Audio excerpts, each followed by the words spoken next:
I think without question, its most convincing and impressive victory of the season.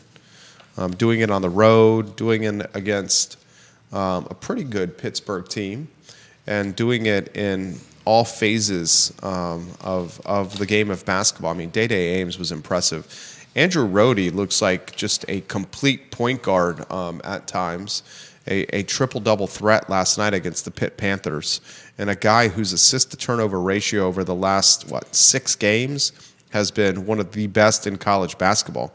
And it's important to highlight that Virginia got this victory against the Pitt Panthers without one of its best players in Elijah Saunders. So we'll talk about that. Unfortunately, we have to talk about the loss to the Virginia Tech Hokies. Virginia Tech, it was a tale of 2 games there. The Hokies able to do whatever they want offensively, and the Pitt Panthers absolutely stuck in quicksand. We'll talk about that. We'll talk Ron Sanchez. We continue to get the questions about the coaching search on the Jerry and Jerry show. The Jerry Ratcliffe business is expanding with a sales representative looking to be hired by Hootie Ratcliffe and his team. We'll talk about that today. Vanessa Parkhill, welcome to the broadcast. I'm going to talk on today's show spring sports on the near horizon. The weather is just absolutely gorgeous in Charlottesville, folks, and it reminds me of baseball and lacrosse and so much of the spring activity that Virginia is extremely successful and known for. So give it a like, give it a share. We got Richmond in the house, Northern Virginia in the house, our friends in Western North Carolina watching the program, Tennessee watching the program, South Carolina, Crozet, Ivy, of course, the heat map all over the grounds at the University of Virginia. Like and share the show. Judah Wickower, get those headlines in when you can, and we can start the program. Judah Wickower, when you are ready, sir.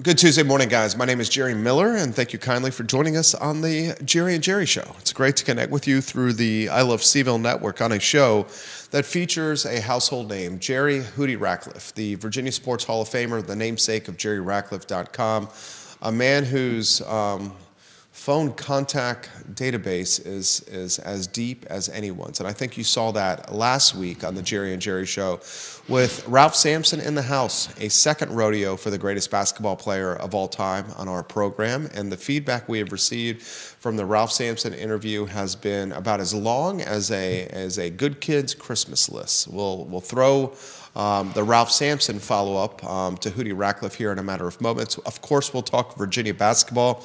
A convincing victory against the Pitt Panthers, one that could have dashed Capel's hopes for qualifying or earning a berth in the NCAA tournament. We'll talk Virginia and what the Hoos did well against Pittsburgh. Its most convincing victory of the season for Ron Sanchez. We'll talk Virginia Tech. The Hokies pretty much did what they wanted with Virginia in the John Paul Jones Arena.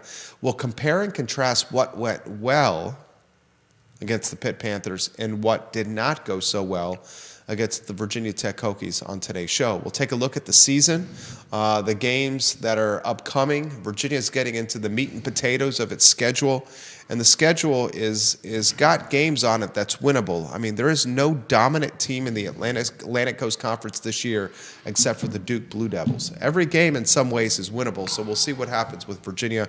We'll dabble with some spring sports coverage today, and we'll talk transfer portal and football as Virginia continues to add to its roster, competing with the likes of Nebraska, ladies and gentlemen, for big boys in the trenches. Judah Wickower behind the camera.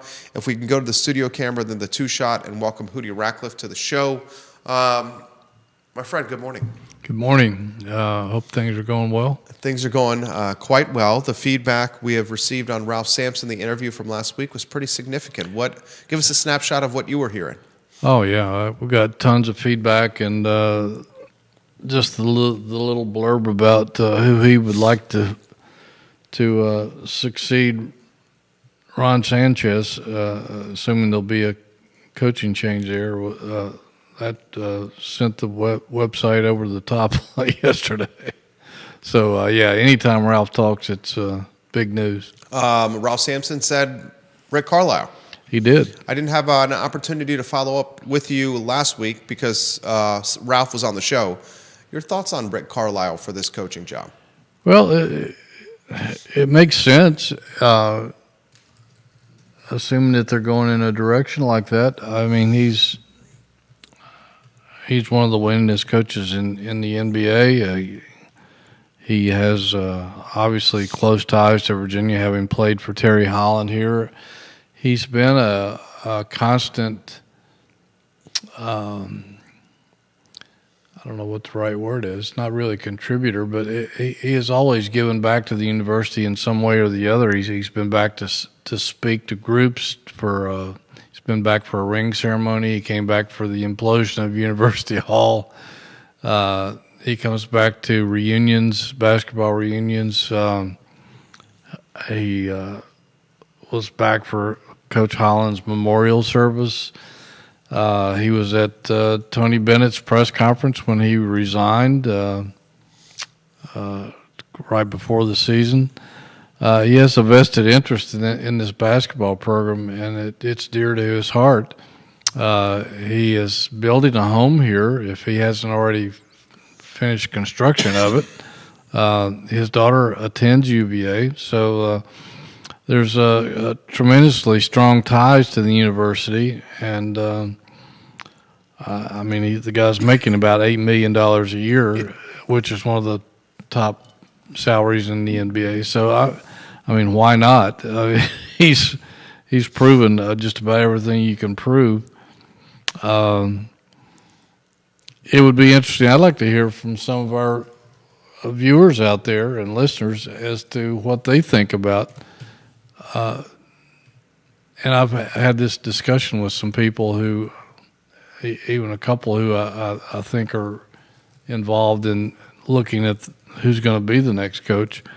Does the next coach have to have Virginia ties, or is it okay to just go completely outside of the program and bring in somebody else? I mean, if you stop and think about it, the two most successful coaches in UVA basketball history, neither one of them had any ties to UVA before they came here, Terry Holland and Tony Bennett. The same way with George Welsh in football. So it's not necessary in that regards. It's always nice, I guess, if you can keep it within the family, so to speak, but is it really necessary to do that? Renee Pettiford, is it necessary to hire a coach with UVA ties? Vanessa Parkhill, is it necessary to hire a coach with UVA ties? Viewers and listeners that are watching the program within the Commonwealth, outside the Commonwealth, is it necessary to hire a basketball coach with UVA ties? Here's a question for you.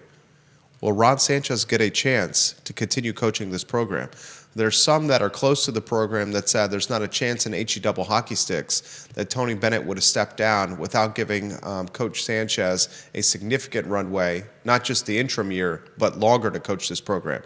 Is that chitter chatter? Is that legitimate? Well, I don't think it's Tony's decision, and I'm sure he would like it. I know they said it's a 2-year plan, but do you get 2 years? Right. I think it depends on how the rest of the season goes.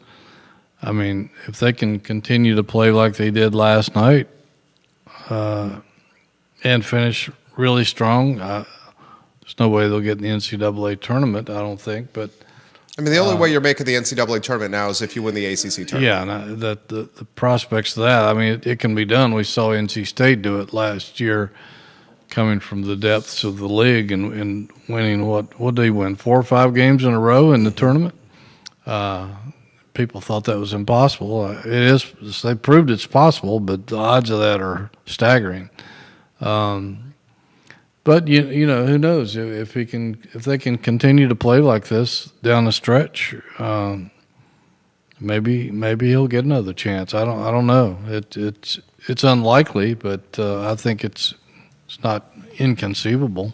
What do you think, viewers and listeners? Let us know. Put your comments in the feed. We'll relay them live on air. Renee's wanting to know your thoughts, Hootie Ratcliffe, on how Tony Bennett will be honored by the Virginia basketball program on Saturday. It's at Georgia Tech, the Ramblin' Wreck. I'll take a look at that. They visit with Tony Bennett on Tony Bennett Day, and multiple people are trying to answering your question about whether Virginia should hire someone with UVA ties. First, Saturday's game against the Yellow Jackets and what to expect with Tony Bennett. Well, yeah, I think they're kind of rushing it a little bit. I think they would have been better off waiting maybe to the opening game next season to honor Tony Bennett instead of right now. I agree. I don't think the timing's real good, and I've noticed that with a lot of things at UVA in the last couple of years. Sometimes the timing that seems off. Certainly, it's great to honor the guy who took your program to unparalleled heights, but some people in the fan base are still a little upset that he left the program the way he did, and blame him really for the predicament they're in. And I think to soothe some of those feelings, it might have been better to wait until next year to honor him. And I'm not trying to throw shade on Tony Bennett. He did an incredible job, and I have incredible respect for him. I just think, there's still some sore feelings from some of the folks out there about all this, and I don't see the need to rush to do that. But I'm, as far as honoring him, it's certainly a wonderful thing to do, and he certainly deserves any honors that he can get for what he's done here. Again, I don't know about the timing. I think it's a little off. I am going to add a little color to what Hootie is saying. I agree with Virginia Sports Hall of Famer, and I'll also say that Tony Bennett and his legacy should not be leveraged as a public relations gimmick to fill stands during a season that is underperforming. And it seems to me that this is a public relations ploy, or it's a strategy for driving fan engagement during a time and season when the team has struggled. And honoring Coach Bennett, who's brought a national championship and is arguably the greatest coach in Virginia athletics history, and using him as a pawn is not fair to his contribution to the program, and does not pay the type of homage that I think he deserves. Yeah, I agree. And as far as what they're going to do, they haven't said a word to anybody in the media, as far as I know, unless they've done it in the last couple hours, about what they're planning to do to honor him, other than putting a banner with his name on it in the rafters of John Paul Jones Arena. I assume that there'll be some former players come back, and I don't know who, because some of his greatest players are still in the NBA playing, so I don't know exactly who'll be there, but certainly they could get some videotapes of some of those guys and play them. But in terms of what the ceremonies is going to look like, we don't have a clue right now. Virginia basketball, guys, has got some time off. The Georgia Tech game is Saturday. It's a 5:30 tip. Unfortunately for Wahoo fans, it's on the CW network, the worst of all the networks that Virginia athletics airs upon. In fact, they got back-to-back games on the CW network. Virginia Tech on the 15th of February, also on the CW network. That one's in Blacksburg. We will talk about who's on the short list. Philip Dow in Scottsville says, I think Ron Sanchez should get another opportunity, a second year to coach this program. I like the guy, and it seems like the players like playing for him. Any chance Sanchez gets a second year? I think a lot of it depends on how they finish out. I would say right now it looks very doubtful, but anything's possible, and we don't know what's going on over at the McHugh Center in terms of what the AD's thoughts might be, and certainly there's an unofficial committee out there looking for a new coach. Might have a new name later in the show of somebody that's getting a lot of interest. That question's coming on the feed here. Yeah, and so I'd say it's doubtful, but it's not impossible. Michael Murphy, watching the program right now, he says he thinks there will be some boos on Saturday with Coach Bennett and those that are in attendance. Well, I hope not. I think that would be disrespectful. That would be incredibly disrespectful. Yeah. I can't even, Mr. Murphy, I appreciate your comment. Love when you watch the program. My commentary here is not tied to your comment in any capacity, but for the fans that do boo Tony Bennett, get some perspective, folks. Yeah, you got to understand his thinking as well. It wasn't like he purposely wanted to wreck Virginia basketball. He just had enough, and it just, a lot of these coaches are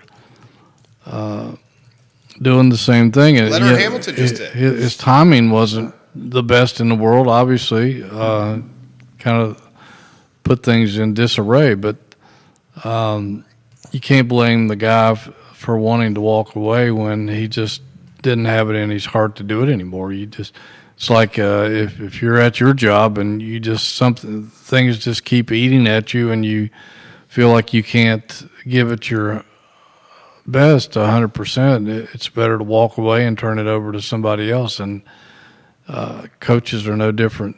In fact, probably, they might be a little more different because there's so much pressure on those guys. You don't know what's in somebody's thoughts and in their heart, and if they don't feel like they can contribute anymore, it's better for them to walk away. Again, the timing was terrible. Jeff Jones brought that up on our show here several weeks ago, and Jeff was right. The timing was horrible, but I would hope that nobody would be that disrespectful and boo a guy who's won a national championship and returned your program to national prominence. You think about what it was like after the early Jeff Jones years. Between that and the time that Tony turned this around, Virginia, I'll quote Dave Leto, when he took the job here, that Virginia's basketball was irrelevant on the national scene, and he made it even more irrelevant. But Tony Bennett changed the perspective and the concept of Virginia basketball, not just locally, but in the ACC and nationally. He deserves nothing but respect. You might not agree with his timing and his decision, but I really hope people don't boo him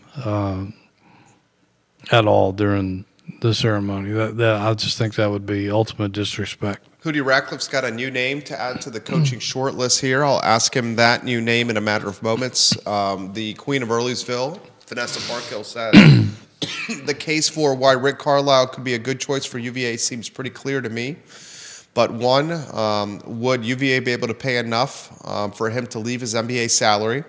Does an NBA coach have any desire to enter the NIL transfer portal recruiting rat race? It's a grind that has caused many college coaches even years ago to leave the college ranks and head to the pros.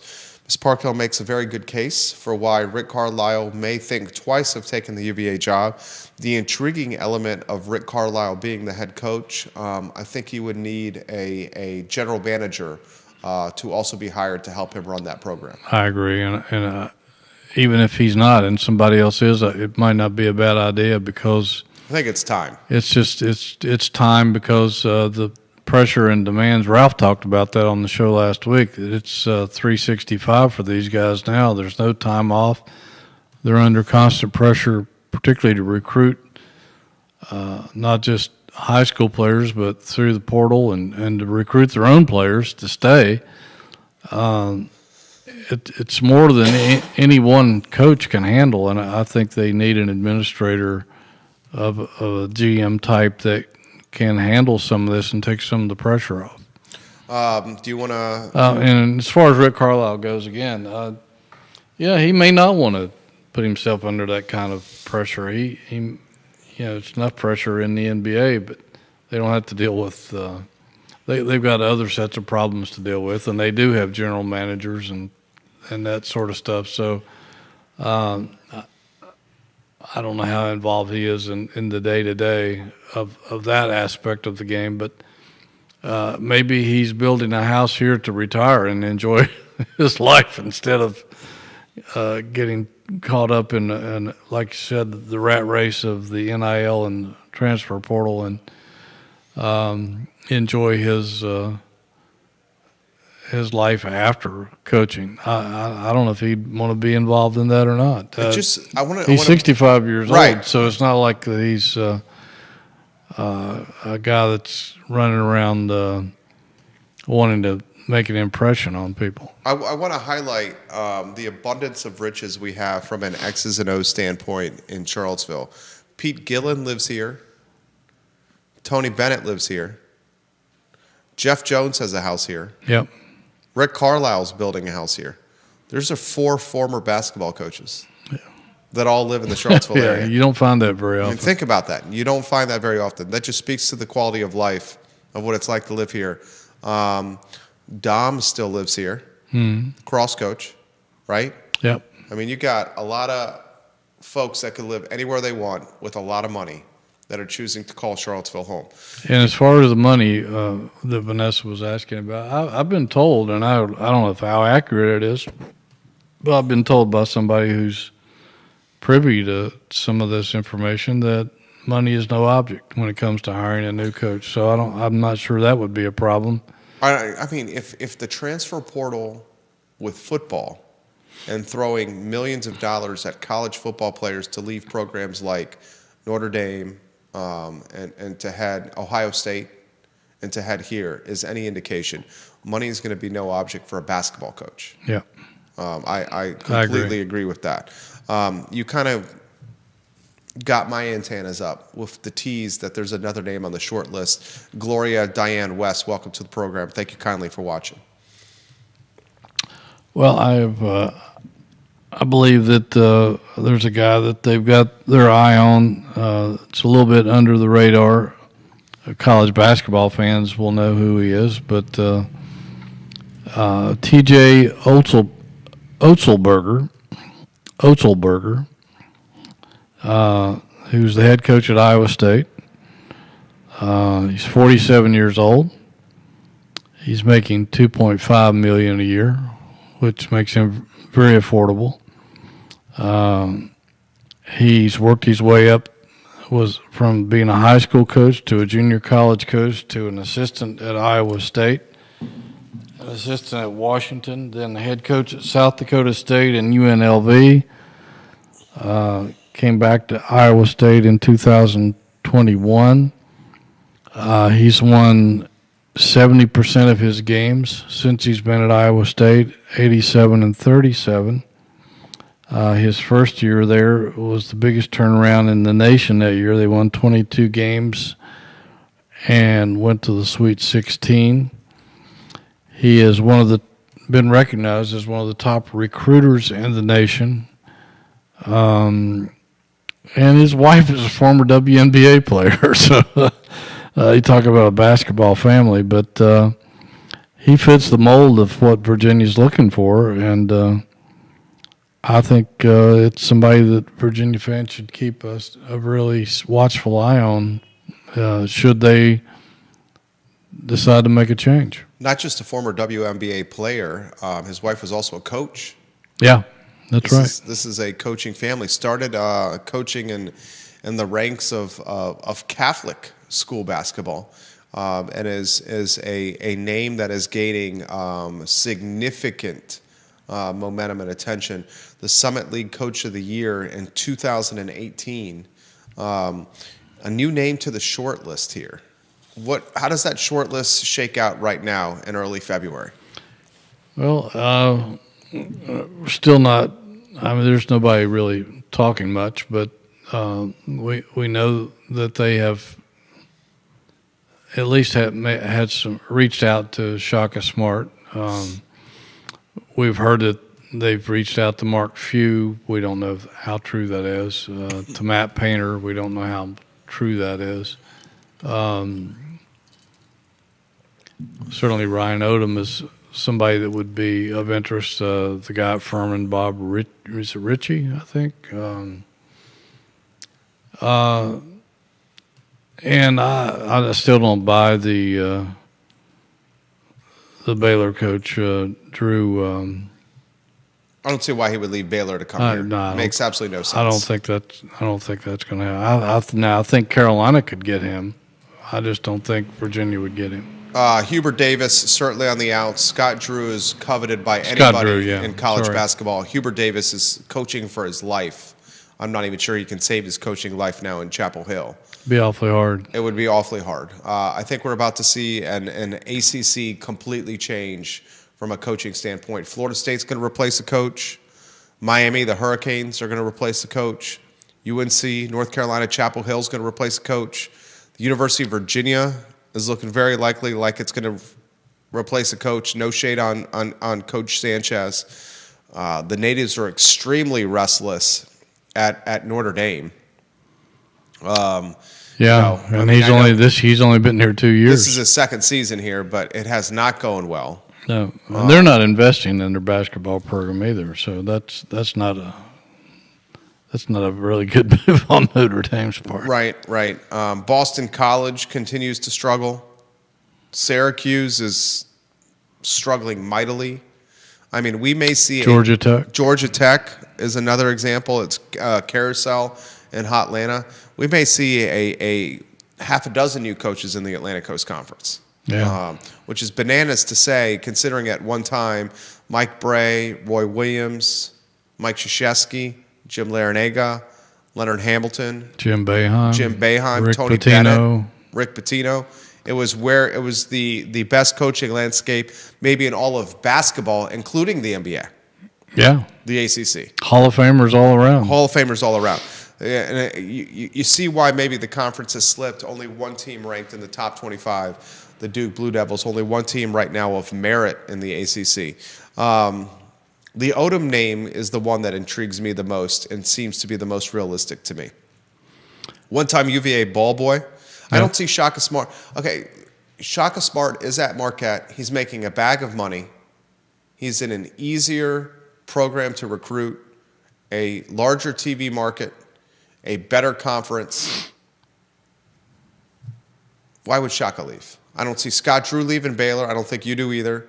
No. Not for here. Not for here.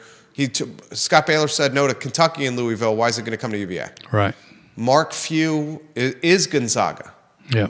When you think Gonzaga basketball, you think Mark Few almost before you think Gonzaga itself. I mean, why is he going to leave? I mean, Mark Few, to put it in perspective. He's been around the block a little bit too. He got in trouble with the law with something he should have been doing after some late night libations. Yeah. And Gonzaga pretty much made that go away. Mm-hmm. I don't see Few leaving over there either. Odom is the one that he's right down the road. He was a ball boy at UVA, and he's pretty darn good at his job. Yes, he is. I mean, he's won everywhere he's been, and certainly he has great genes in the sport. Dave Odom's son, folks. Dave Odom's son, who's one of my favorite people of all time. One of the best interviews ever. Absolutely, and just a great guy on top of it. It takes me back to my younger days in the business when I would call Dave up in the afternoon and say, need to talk to you about something, and he said, okay, let me call you back tonight when I can talk. And he said, do you stay up late? And I said, yes. And he said, I'll call you. He would call around 11 o'clock, and we'd be still on the phone at 12:30 or 1 o'clock talking whatever, And I don't know how many conversations I've had like that with him over the years, but just a prince of a person, no question about it. And his son is just like him. I don't think he stays up that late talking on the phone, but he knows basketball, no question about it. So when do you think this hire will be? When do you think clarity on the position will happen? I don't want to say hire because I'm not trying to throw shade to Coach Sanchez. Yeah. When is he's clarity? coaching his butt off. He's right. doing everything he can. Yeah. One of the nicest guys absolutely out there. Yeah. I'm nobody really knows. Again, there's people out there searching, willing to make recommendations. Who knows how much authority they have in terms of contacting people or talking to people, etc. But you can't wait till the last minute. Not in today's basketball. It's been done before. Virginia's hired coaches at the Final Four before. Pete Gillen was hired during the Final Four. But I don't think you can afford to wait that long because there probably are going to be a lot of coaching changes, not just in the ACC this year. So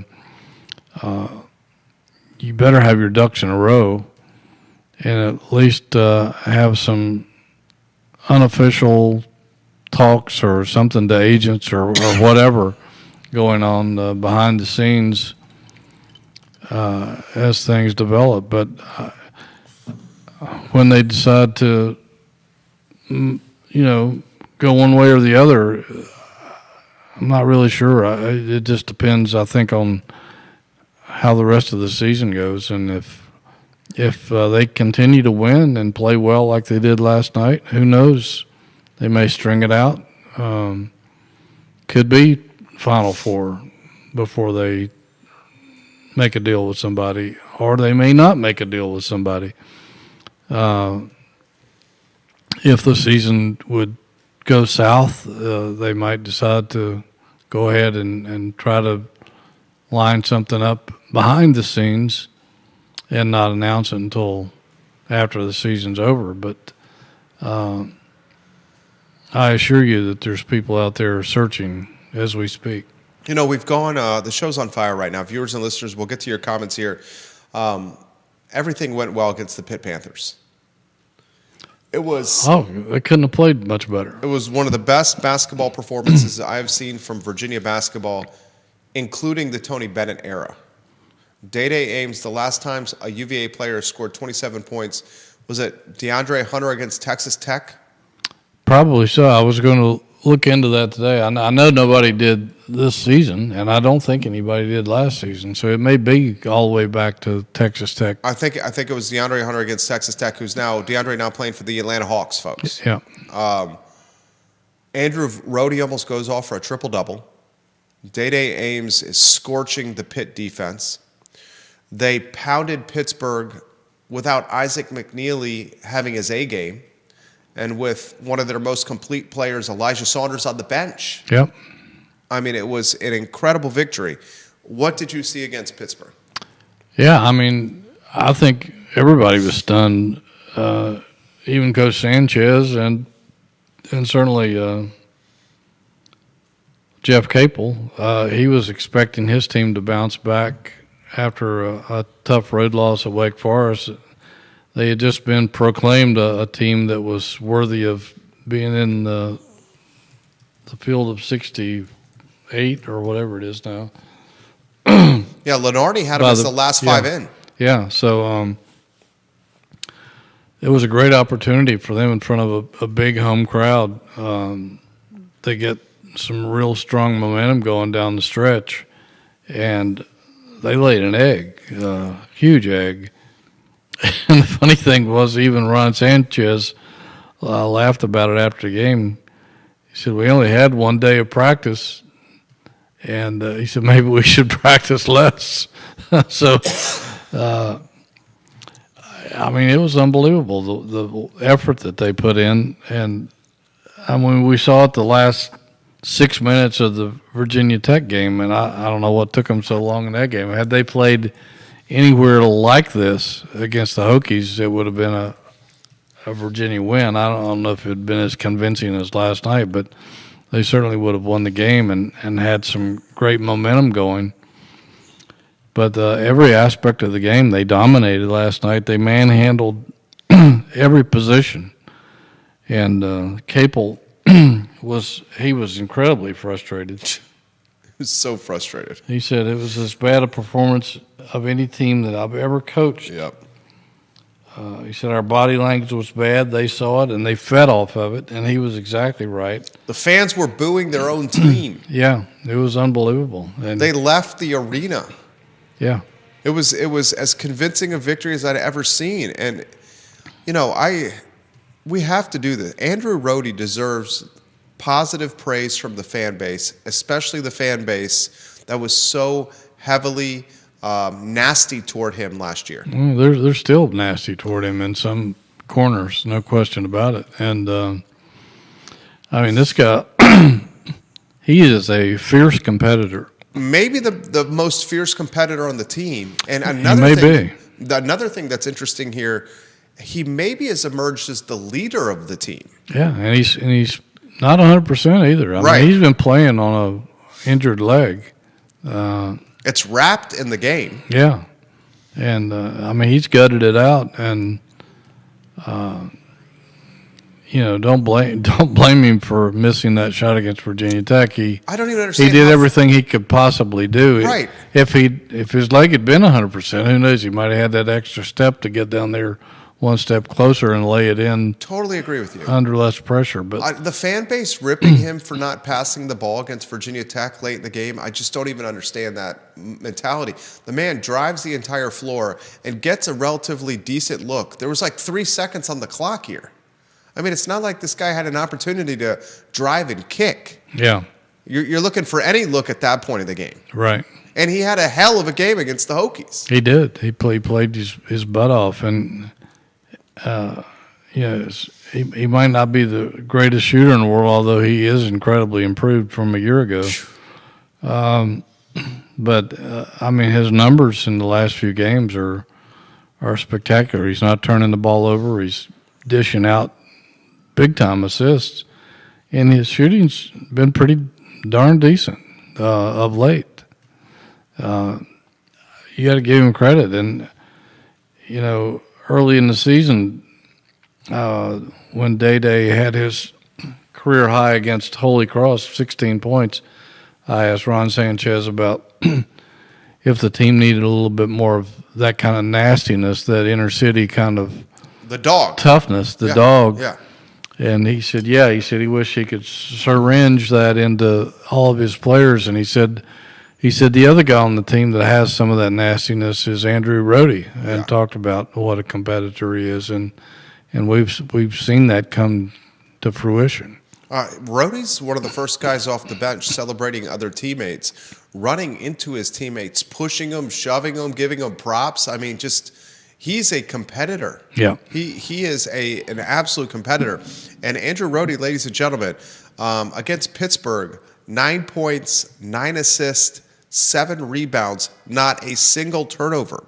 He had 7 dimes against Virginia Tech without a turnover. His assist to turnover ratio over the last 5 or 6 games, one of the best in all of college basketball. And he's made some pretty deep threes during that stretch too. One thing that's interesting here is the offensive has come to life of late. Yeah, the offense really hasn't been as much of a problem. It's been the defense that has been the issue, and they played great defense last night. Pitt couldn't do anything against those guys. We'll get to James Watson's comment here in a matter of a moment. In fact, why don't I get to James's comment here? On the football side of the house, I have to say that Tony Elliott has done a fantastic job in the portal. Lots of big conference guys coming who actually got film as opposed to guys from big programs who have never played. I've noticed that on the different chat boards, the new nickname for Tony Elliott called Portal Tony. We'll talk football here in a matter of moments. We'll dot the I's and cross the T's on basketball. Bill McChesney, welcome to the program. Folks in Pennsylvania and in Kentucky watching the show right now on YouTube, I'll highlight Marlene Jones, who says, do you think academic-focused schools will drop football and focus only on basketball as premier sports? I'll I'll mention that to Hootie in a matter of moments. Day-Day Ames and Andrew Rohde, how you can continue or scale this performance moving forward, and then you throw in some Elijah Saunders in the mix. You got a pretty good. You got a little bit of upside. You got Robinson coming off the bench that's giving him quality minutes. I like Lloyd Blake Buchanan's playing too. The last 5 games, 6 games, he's played well. He's scoring. He's close to double doubles almost every game, and Blake is a hard worker, and he does a lot of the blue collar stuff. Not the best hands for Blake Buchanan. Right. I think he's working on that. He's got to work out. You see him fumble the ball a lot. Mm-hmm. How about Robinson off the bench? Robinson brings a little more physicality to the game, and he's getting better the more time he gets. With him and Buchanan and Saunders playing up in the front court the way they have been,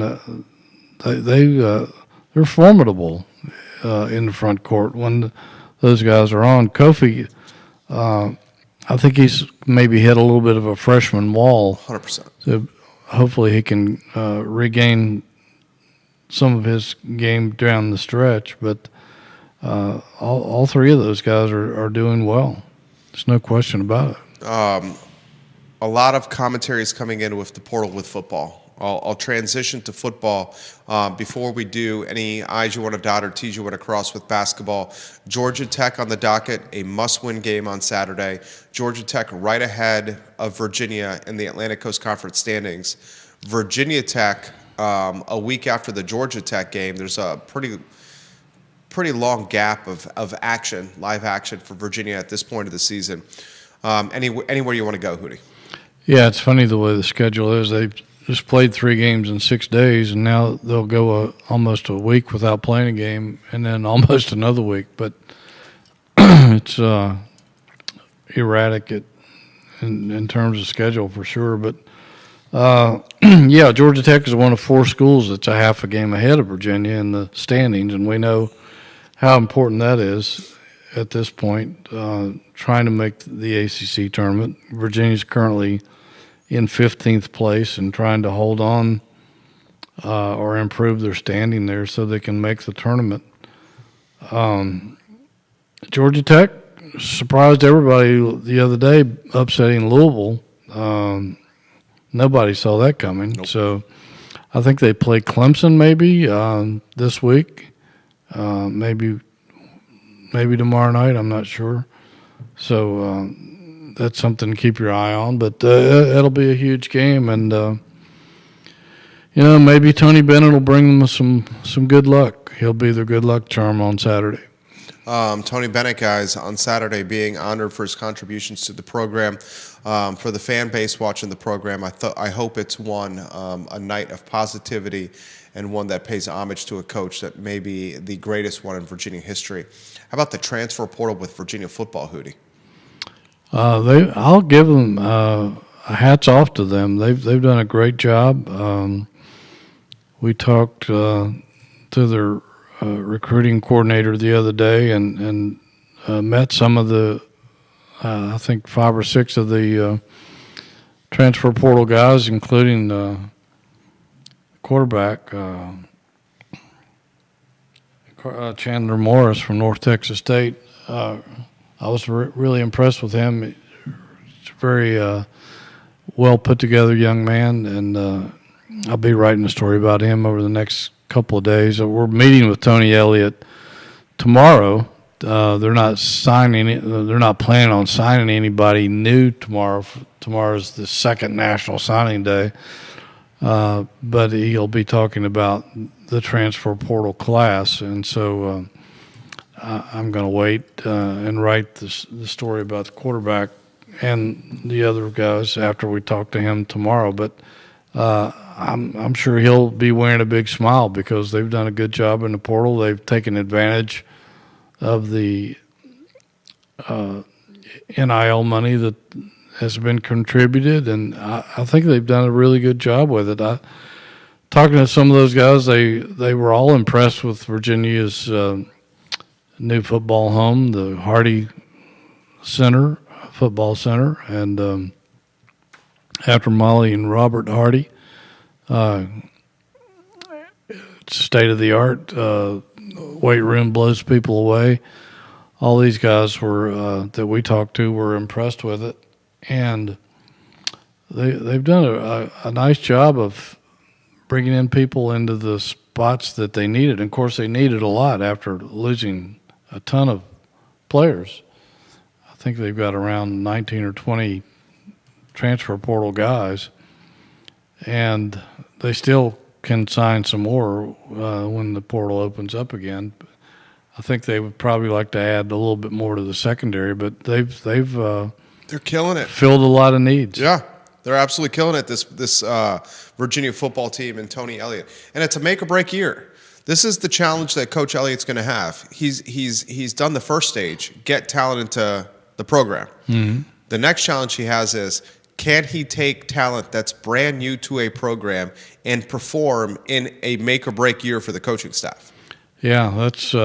I don't know how many of these guys are already enrolled, but that makes spring practice even more important to get all these guys on the same page and build some chemistry. I don't know if you can wait till training camp in August to do that. Certainly you can, but it helps to start doing it as soon as possible and get these guys together as a team and to keep them that way throughout the spring and unofficial summer workouts. We should highlight the fact that a lot of these guys are coming to Virginia because, frankly speaking, they're getting paid a lot of money. Yeah, I think so. And that's not unique to UVA. Right. And, a lot of these guys see the value of an extra year of Virginia education, too, as well. But, yeah, money is the bottom line. There's no question about it. They could have gone elsewhere. And some of them came here and liked the coaching staff, liked the facilities, liked the money, and they didn't even take their other visits. So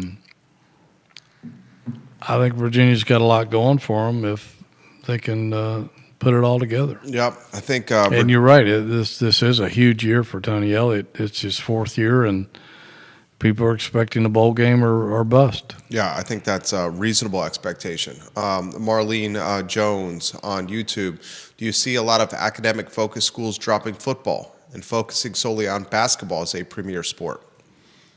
I don't think so. I think football is such a huge sport. I mean, football's America. It is. I mean, the college TV ratings were higher this year than I think they've ever been, regular season and postseason.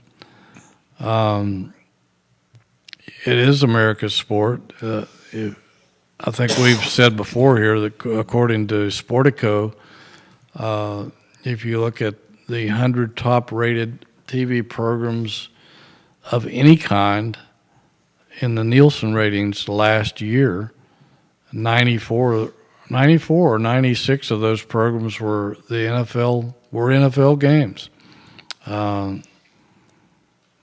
And so that just shows you how ingrained football is in our society. And college football is getting more popular than ever, even though they keep doing their darndest to ruin the game. But I think it's. I don't see anybody dropping football. I think it's just too much. A part of our world. It's our culture. It's our culture, and people love it. And I don't think people could do without it. What do you think of the schedule? I know it's early.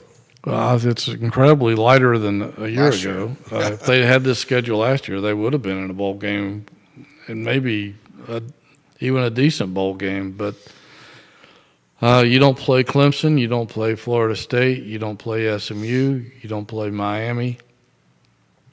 I think Louisville is the only program that finished in the top 5 or 6 that's on the schedule this coming year. The non-conference schedule is still not ideal because you're playing Washington State, which I think is unnecessary, and NC State, as a non-conference game, which I think is unnecessary when you could have probably gotten two lesser opponents and had your chances to win two more games. But it is much lighter and more digestible than last year or even the year before. Hootie Reckless got questions coming in here left and right. This is an interesting question. Does Tony Elliott take more? I'm going to have to rephrase the question that's coming in here. Does Tony Elliott take more control with play calling with this program?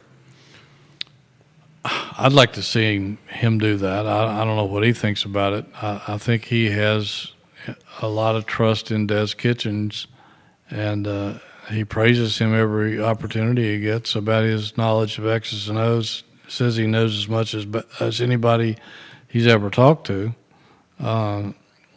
So I would say if he is, he hasn't made any indication that he's going to do that or that's his intentions. I would like to see it just because I think a guy who did it so well for Clemson, and it was one of the reasons they hired him in the first place. I think it's all the input you can get from a guy like that makes you even better. This is a question from Mr. McChesney here. Is the first-year football player a thing of the past? The first-year football player a thing of the past. Yeah. Is the first-year football player that actual gets minutes a thing of the past? Probably so. Yeah, I mean, I'm sure there's some exceptions.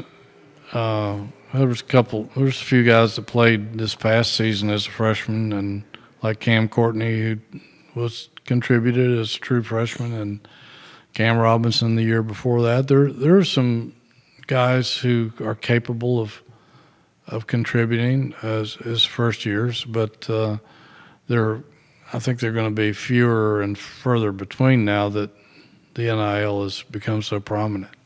Virginia football guys, we are excited for spring practice to start, but before we get to spring practice, we got a lot of positivity with spring sports. Brian O'Connor's baseball team, we got a lacrosse program, 2 lacrosse programs that are looking significantly loaded with talent. Tennis program that is going to contend for a national championship here. Yeah. How about an open-ended question for you when it applies to spring sports, Hootie? Well, honestly, I haven't thought too much about it at this point. I've been so heavily involved with the basketball and coming off the football portal, but you're right. I mean, spring sports has been a strength of Virginia's athletic program for so long, and it's just going to continue to get better, I think. O'Connor's baseball team has been ranked number 2, number 3, number 5, I think, in the major polls that matter. I know he's excited about it. They've got some outstanding players. I think they've been picked to win the conference by, I think, the ACC coaches. And they've had, 4 or 5 guys, preseason All-Americans. So I think his roster's loaded. I think he got some guys back that he wasn't expecting, and some of the guys that have come, new guys that have been infused into the program, some of those guys are outstanding. So I think that's going to be fun to watch. And Lars Tiffany, he always brings it with incredible talent every year. One thing I like about the women's team is there's so many local girls on the roster. I think there's 4 or 5 local girls from St. Anne's and Covenant that could play some big roles on the women's team this year. And got men's and women's golf. They're going to be terrific. The golf team is so good. Tennis are going to be, both teams should be good. Softball is coming off a banner year. So track and field, I mean, look what they've done the last 2 years. Outstanding spring. It might be the best spring sports program in America. It's an abundance of riches for Virginia, and in a lot of ways, why Carla Williams was extended as the athletic director at the University of Virginia. We have a number of storylines to follow with Virginia as they make a push, we hope, to the ACC tournament, as they potentially hire a new head coach, as we see the transfer portal materialize into live action spring, and then the season started. Brian O'Connor's baseball program is contending for a national championship. A lot of storylines for the Virginia Athletic Department. And I want to take a moment before I ask you what's in the hopper on JerryRatcliffe.com to highlight the fact that your team is expanding, Hootie. Yeah, we're looking for someone who wants to make a little extra cash selling advertising for our website and podcasts and generous package we're offering. And maybe somebody out there who's retired and decided they need something to do, or with some sales experience, we'd love to have somebody join our team and help us grow. And we'd love to hear from you. JerryRatcliffe.com, guys. Reach out to Hootie. What's in the hopper for you, Hootie? Well, we're going to be looking hard at spring football here. They're getting ready to gear it up and begin spring practice pretty soon. Again, we'll be talking to Tony Elliott tomorrow and doing some player features. Certainly basketball the interest is peaking right now, and not only what this team might do down the stretch, but what may happen in the next 30 days in terms of coaching staff, etc. And a look at spring sports coming up. A lot of the teams open up here in the next few days. Yeah, the next few days. Which is unbelievable. It's you look outside today and it's 61 degrees, but last week it was brutally cold.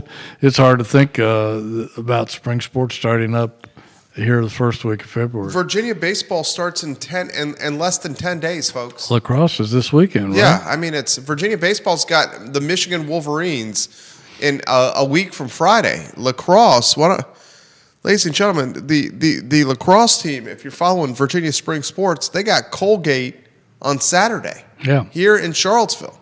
I mean, spring sports starts this week. They've been practicing for quite some time. Right, they've been practicing. The tennis team just had a ridiculous weekend over at the Boar's Head. Men's tennis, ladies and gentlemen, had Ohio State and Texas in the building. They lose to Ohio State, number 3 in the nation, men's tennis. And then they beat number 1 in the nation, Texas.